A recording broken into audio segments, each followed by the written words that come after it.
All right. Everyone could just take a moment to please make sure their cell phone is on silent.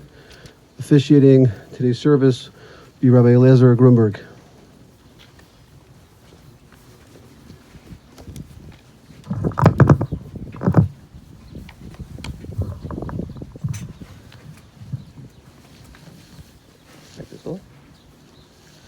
Mizmor l'David Adonai miyogar b'alachem yishkam parakotchecha holich tamim fol tzedek v'dov emes b'vovo lo rogal al lishono lo osel re'el roa v'cherpa lo nosa al kirovo nivze be'inov nimos v'sirei Adonai yichabed nishpa lo harab lo yomir kaspa lo nosan v'neshech v'sheichad anoki lo lokach oise ele lo yimot li'olam Mizmor l'David Adonai roi lo achzor b'nois deshi yar b'tzeini amei menucha sin aleini nafshi yishoy v'yancheni v'maglei tzedek l'man shemoy gam ki elech b'gei tzalmoves lo iro roa ki ato imodi Shiftechu mishantechu hemi nachamuni tarach lefonai shulchan neged tzoruroi v'shanta v'shem roishi koisi revoya achtoi v'chesed yidefuni ko yimei chayoi v'shavti b'veis Adonai li'oirach yomim. We're here today to gather to pay our last respects to Lee Zelickman. Steve, fortunately, we're not exactly sure about his Hebrew name, but we're going to do some detective work and figure it out soon. Steve ben Moshe Aaron. And we offer our condolences to his relatives, to Lori and David, to Nancy and Barry, to Karen and David. Lori and her sisters are nieces of Steve. We were here not so long ago for the levaya of Steve's brother, Mort, their father. And Steve had intellectual disability. He was in a home, as most of you know, for most of his life. But our rabbis tell us that these people have very holy souls. They come down to this world, they have a holy neshama, a holy soul. There were big rabbis that used to stand up for people with intellectual disability when they would walk into a room. And most of us, we go through life and we don't always do everything perfect, and therefore we taint our soul to a great degree. And there's many improvements that we need to make. But someone like Steve, he had a holy soul. He wasn't responsible really for things that he did. There's a reason why he had to come down into this world, many missions and many things that maybe he fulfilled and was a cause of so much chesed for others, as we'll discuss in a second. But his soul was holy. When he's leaving this world, he's returning his soul the same way that he got it, without tainting his soul. And therefore, we're paying respects. We're here by the levaya as we bury the guf, the body, but his holy neshama is returning to Hashem. And Steve, as I'm told by Lori, his brother, her father, Mort, and her mother, who should live and be well, Charlene, they would take care of him and they would visit him. Even when he was in a home all these years, they would visit him on a regular basis. And that was what we call chesed, true kindness. We come to a levaya, we come to a funeral. It's called chesed shalemes, kindness of truth. Because we're not expecting anything back in return from the person who has passed away. But the chesed that they did for Steve, even in his lifetime, was a chesed shalemes, was true chesed. They did it without expecting anything in return. In this past week's parasha, it talks about the lighting of the menorah that was done in the Beis HaMikdash, in the Holy Temple, and it says that Hashem gave us the mitzvah of lighting the menorah in the temple, so we should so to say give light, make a light for Hashem.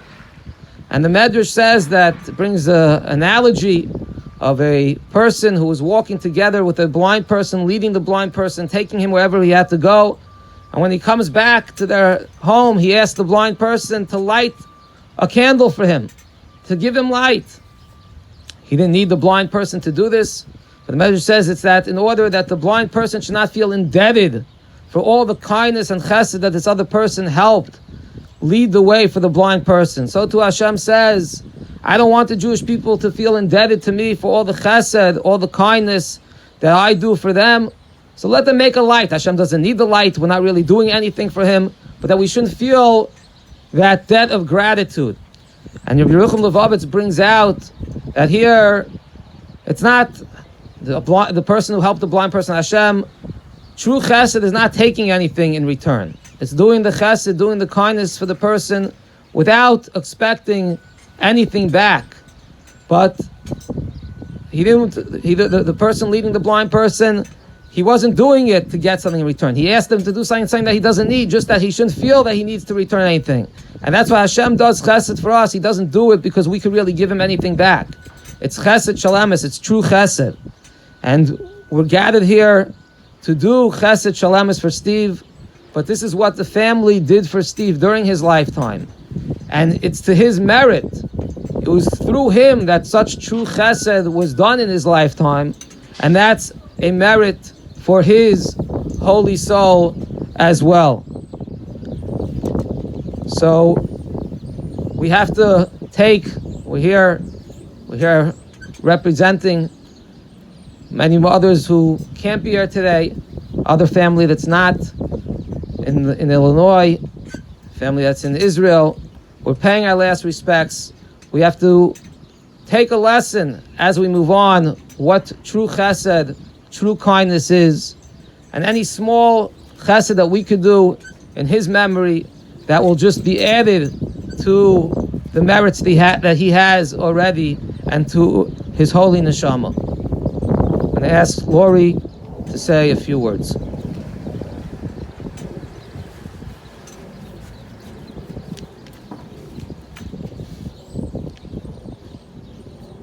My uncle Stephen Lee Zelickman was born to Morris and Francine Zelickman September 4th, 1947, on the west side of Chicago. He also had one older brother, Mort. Stephen was born with intellectual disabilities. This did not stop him from having fun and perhaps getting into trouble at times. Sometime in his early teens, my grandparents needed to transfer him to a facility which could better meet his needs as he moved into adulthood, participating in workshops and recreational activities, which he enjoyed for many years up until probably COVID hit, when they had to stop some of that. But my grandparents, even after his transfer, continued to take him on outings, and as a young girl, I saw him on many occasions, always smiling, always happy. In 1986, my father, Oliver Shalom, took over the guardianship. My parents, who Steve called Mommy and Brother Mort, took him on regular outings several times a year. One of Uncle Stephen's favorite activities while on outings with the family was the coloring books and crayons that my mom always brought for him. When the grandchildren came along, they were fortunate to meet him and have fond memories of their times together. Stephen survived prostate cancer and COVID. Stephen and my father, lovingly known as Brother Mort, had a very close relationship, even when they could not see each other for long periods of time. Stephen will be missed by the family, both near and far. I hope that we can learn from Uncle Stephen that by being happy and friendly, in spite of our challenges, can help to brighten everyone's day. Thank you all so much.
anybody who wants to participate in the burial cemetery does require super effective gloves.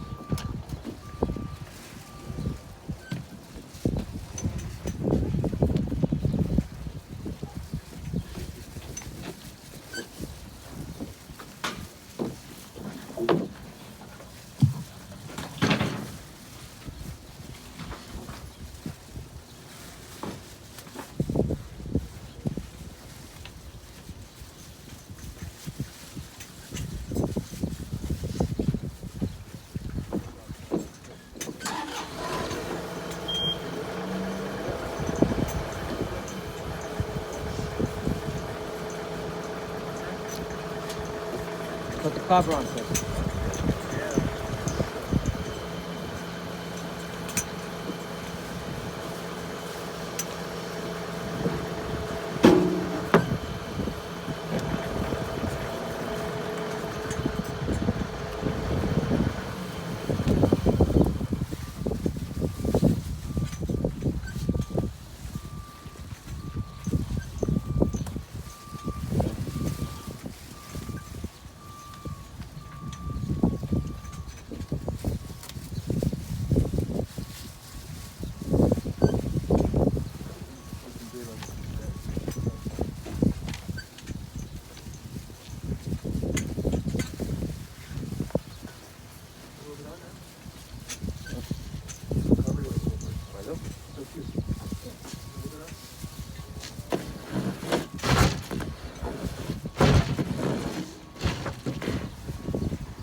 Put the cover on? Yeah. When you put a little more this inside? Well, you tell me because I don't want it to trip. So. Well, put it more. Okay. You gonna stay here? Someone else could.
it, and we'll just change it whenever you get it.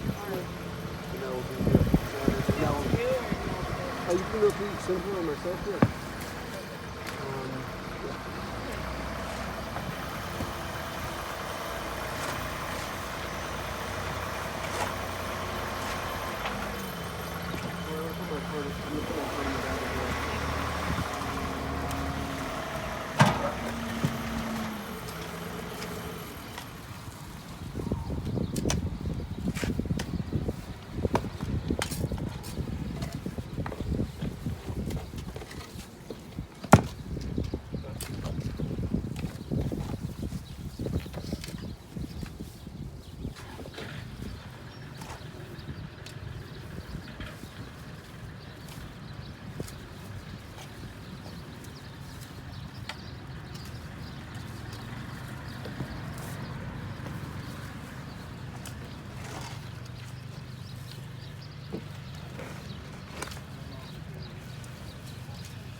V'yoshahu hatzur tamim b'chol poyal v'yoymer lo matifol hashalit b'mato v'mal memis mechayim morit shol v'yoal hatzur tamim b'chol maaseh miyoymer elav mataseh oimer b'oiseh chesed chinam lanu saseh v'schus hanekad kiseh hakshiva v'aseh tzadik b'chol derochav hatzur tamim erech hapayim u'molei rachamim chamo no v'chus no alobus u'volim ki l'cho odoin haslichos v'rachamim Tzadik ato Adonai lahamis lachayois Hashem yodcho pikdoin koruchois chalila lecho zichronena limchois